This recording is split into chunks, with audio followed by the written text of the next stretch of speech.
कांग्रेस के पूर्व मंत्री एवं विधायक जयवर्धन सिंह ग्वालियर के इंटकी के प्रांतीय सम्मेलन में भाग लेने पहुंचे। पूर्व मंत्री एवं विधायक जयवर्धन सिंह ने कहा कि वर्तमान सरकार मजदूरों का शोषण करने में जुटी हुई है।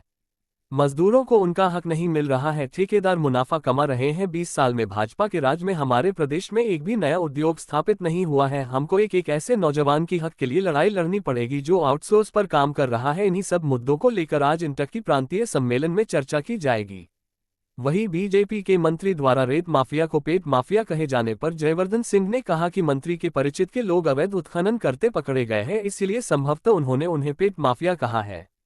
जयवर्धन सिंह बीजेपी में गुटबाजी को लेकर ने बीजेपी पर कटाक्ष करते हुए कहा कि इस समय भाजपा में दो गुट है, पुरानी भाजपा और नई भाजपा। उन्होंने कांग्रेस छोड़कर गए बीजेपी में गए नेताओं पर कटाक्ष करते हुए कहा कि वह बीजेपी में एडजस्ट नहीं हो पा रहे हैं, क्योंकि जिस तरह से विजयपुर चुनाव में एक पक्ष ने प्रचार किया था, दूसरा पक्ष वहां पर था ही नहीं। हम जब ग्वालियर के विकास के बारे में बात कर रहे हैं तो बड़े आश्चर्य की बात है कि ऐसे अद्भुत मंत्री है ग्वालियर में जो स्वयं विकास नहीं कर पा रहे हैं, दूसरों को विकास करने के लिए बुला रहे हैं। जयवर्धन सिंह ने कहा कि आप काम नहीं कर पा रहे हो तो मंत्री क्यों बने हो। ये सब ऐसी चीज है कि मैं चाहता हूं कि भाजपा का शीर्ष नेतृत्व इस पर मंथन करे। ऐसे मंत्रियों को पद दे दिया है जो स्वयं काम नहीं कर पा रहे हैं। जयवर्धन सिंह कांग्रेस पूर्व मंत्री व विधायक ने न्यूज घर तक चैनल को बताया। मैं पहले बधाई देता हूं हमारे इंटक के प्रदेश अध्यक्ष जी को भी और उनके साथ साथ राजेंद्र नाती जी को भी, हमारे जिला अध्यक्ष महोदय को भी, सभी लोगों को जिन्होंने ये आयोजन रखा है। और विशेषकर क्योंकि एक बड़ा महत्व इंटक का रहता है, इसीलिए हमारे प्रदेश के अध्यक्ष जीतू पटवारी जी भी आज पधार रहे हैं कार्यक्रम में। जहाँ तक सवाल इंटक के महत्व का है और विशेषकर मजदूरों के हक का है, कहीं ना कहीं आज भी जो बड़े उद्योग मध्य प्रदेश में स्थापित हैं वो सब देन कांग्रेस की है। कहीं ना कहीं पिछले 20 साल में भाजपा के राज में एक भी नया उद्योग हमारे यहाँ स्थापित नहीं हुआ है। इसीलिए नौबत आई है कि भाजपा के मुख्यमंत्री को कहना पड़ रहा है कि अब जो युवा जिनके पास रोजगार नहीं है उनको बेरोजगार नहीं, आकांक्षी युवा कहलाए जाएंगे। मतलब आप सोचिए कैसी इनकी हल्की और छोटी सोच है। हम तो एक ही बात कहते हैं कि भाई स्वीकारो कि आप एक भी उद्योग स्थापित नहीं कर पाए, सिर्फ बड़े बड़े एमओयू साइन कराते हैं। लेकिन आज अगर हम देखें तो इंटक का ये प्रयास होना चाहिए है कि एक एक ऐसा नौजवान जो आउटसोर्स पे लगा हुआ है, हमको उनके हक के लिए लड़ाई लड़नी चाहिए है। अनेकों ऐसे लोग हैं जिनको वेतन मिलनी चाहिए है 10 गुना 5 गुना ज़्यादा, लेकिन सरकार उनका शोषण कर रही है आउटसोर्स के माध्यम से।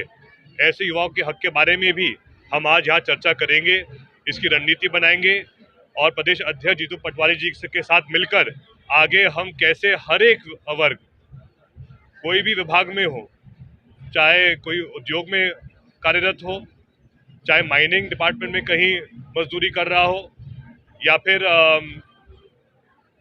कोई भी बिजली विभाग का मामला हो, जल आपूर्ति का हो, लेकिन एक एक डिपार्टमेंट, एक एक निगम जहां कोई भी व्यक्ति मजदूरी कर रहा है, मजदूरों को कैसे हम संगठित कर सकते हैं, उनका अधिकार कैसे उनको मिले। अनेकों बार ये बात सामने आती है कि जो भी ठेकेदार रहता है, मान लो उसको देना पड़ता है 15,000 रुपये मजदूर को, आधा पैसा वापस ले लेता है वो ब्लैक में।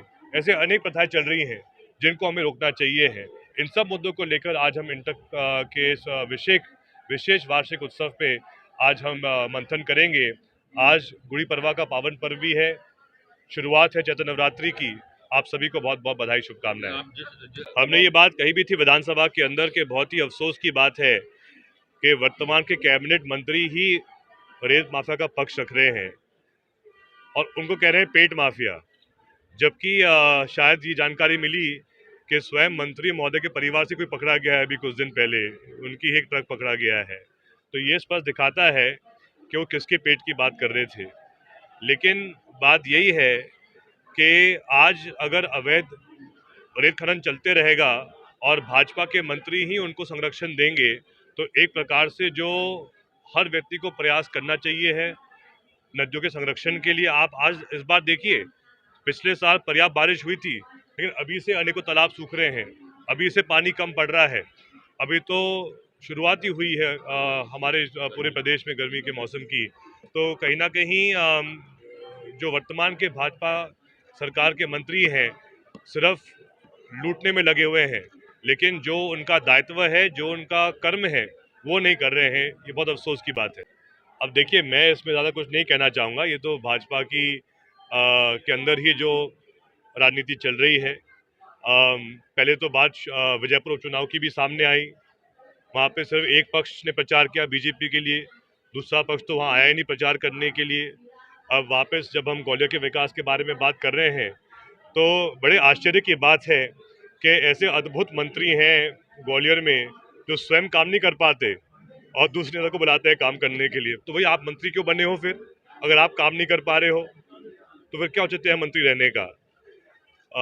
तो ये सब ऐसी चीज़ें हैं जिन पर मैं चाहता हूं कि जो भाजपा का शीर्ष नेतृत्व है वो मंथन करें कि उन्होंने ऐसे मंत्रियों को पद दे दिया है जो स्वयं ना काम कर पा रहे हैं और दूसरों के ऊपर निर्भर हैं। आखिर मंत्री वो व्यक्ति होता है जिसको बहुत बड़ा सम्मान मिलता है और उस सम्मान के माध्यम से वो अपने पद का सदुपयोग करके जनता का भला करे, ये उसका प्रयास होना चाहिए है। यहाँ तो किसी और की मदद मांग रहे हैं, तो भाई आप किस लायक फिर? तो ये सब देखिए, ये सब बातें कहीं ना कहीं स्पष्ट दिखाती हैं कि भाजपा में ही सब कुछ ठीक नहीं है। जो एक पुरानी भाजपा है और एक उनके नए मेहमान हैं, तो दोनों में ही जो ये लगातार थोड़ा बहुत ये तनाव रहता है वो दिखते रहता है हर एक दो महीने। लेकिन पहले भाजपा का संगठन और स्वयं माननीय सीएम साहब ये बताएं कि वो प्रोफेशनल्स में जो लोग प्रोफेशनल कामों में व्यस्त रहते हैं, बड़ी बड़ी नौकरियों पर हैं, उनमें ऐसा भ्रम क्यों फैला रहे हैं कि देश आज़ाद हुआ 2014 में? मतलब आप सोचिए, प्रदेश का मुख्यमंत्री ऐसी बात कह रहे हैं, इनको शर्म आनी चाहिए है। ये बहुत बड़ा अपमान है उन महान लोगों का जिन्होंने इस देश की आज़ादी में संघर्ष किया था, अपनी जान को त्याग किया था। अनेकों हमारे फ्रीडम फाइटर्स, चाहे लाल बहादुर शास्त्री जी हो, चाहे महात्मा गांधी जी हो, चाहे भगत सिंह जी हो, क्या इनकी अहम भूमिका नहीं थी देश की आज़ादी में? कि आज ये नौबत आ गई है कि प्रदेश के मुख्यमंत्री ऐसी बात कह रहे हैं, इनको माफ़ी मांगनी चाहिए।